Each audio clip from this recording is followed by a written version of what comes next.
నమస్తే అండి, welcome to Sweety Teja 499 channel. మనం సాధించాలనే కసి పట్టుదల ఉండాలే కానీ మనలో ఎలాంటి లోపాలున్నా మన లక్ష్యాన్ని సాధించుకోవచ్చని నిరూపించాడు ఒక వ్యక్తి. ఆంధ్రప్రదేశ్కి చెందిన శ్రీకాంత్. పుట్టుకతోటే అంధుడైన శ్రీకాంత్ తనకున్న లోపాన్ని ధీటుగా ఎదుర్కొని పారిశ్రామికవేత్తగా ఎలా ఎదిగాడు, కోట్ల సామ్రాజ్యంకి అధిపతి ఎలా అయ్యాడు, ఈ నేపథ్యంలో శ్రీకాంత్ బొల్ల సక్సెస్ స్టోరీ తెలుసుకుందాం. శ్రీకాంత్ బొల్ల సొంత ఊరు ఆంధ్రప్రదేశ్లోని మచిలీపట్నంలో సీతారామపుర గ్రామం. 1991లో వ్యవసాయ కుటుంబంలో జన్మించాడు. పుట్టుకతోటే అంధుడు. చూపు లేకపోవడంతో చిన్నప్పుడే అతన్ని వదిలించుకోవాలని తల్లిదండ్రులకు కొంతమంది బంధువులు సలహా ఇచ్చారంట. కానీ వాళ్ళు మాత్రం తమ కొడుకును పట్టుదలతో చదివించారు. తనకున్న లోపాన్ని అనుకూలంగా మార్చుకొని కష్టపడి చదివాడు శ్రీకాంత్.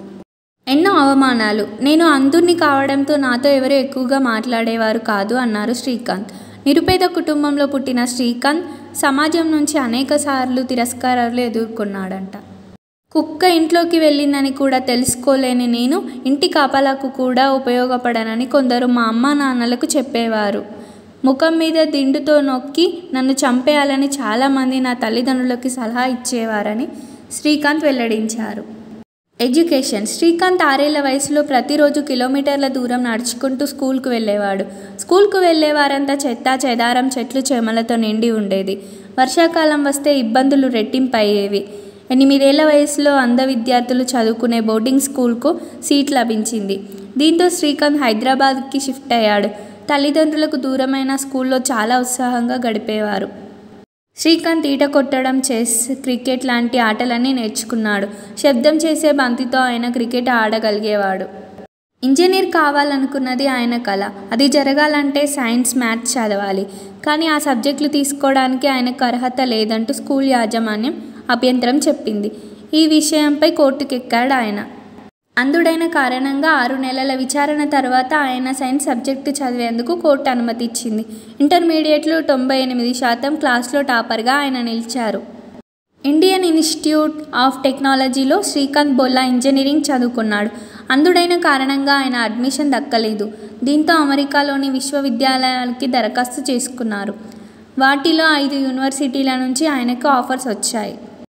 MITని ఆయన ఎంచుకున్నారు. మొట్టమొదటిసారి అంతర్జాతీయ విద్యార్థిగా ఆంధ్ర విద్యార్థి శ్రీకాంత్ MITలో మేనేజ్మెంట్ సైన్స్లో ఆయన గ్రాడ్యుయేషన్ అయ్యారు.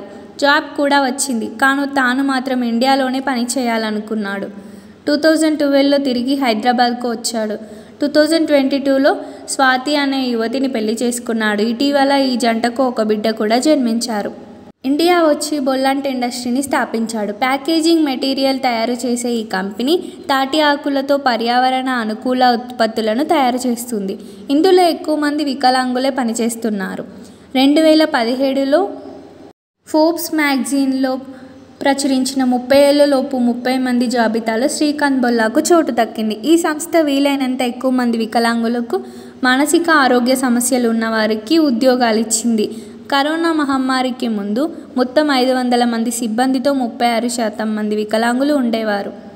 శ్రీకాంత్ బొల్ల జీవిత చరిత్ర ఆధారంగా బాలీవుడ్లో శ్రీకాంత్ అనే సినిమా తెరకెక్కనున్న సంగతి తెలిసిందే. రాజ్కుమార్ రావు హీరోగా నటించిన జ్యోతిక, శరత్ కేల్కర్ కీలక పాత్రలు పోషిస్తున్నారు.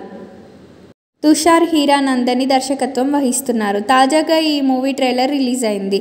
పుట్టుకతోనే అంధుడైన శ్రీకాంత్ తనకున్న లోపాన్ని ధీటుగా ఎదుర్కొని పారిశ్రామికవేత్తగా ఎలా ఎదిగాడు అనేది ఈ సినిమా చూస్తే అర్థమవుతుంది. ఇలాంటి మరిన్ని ఇన్ఫర్మేషన్ వీడియోస్ కోసం ప్లీజ్ మా ఛానల్ని సబ్స్క్రైబ్ చేయొచ్చు కదా. Thank you all.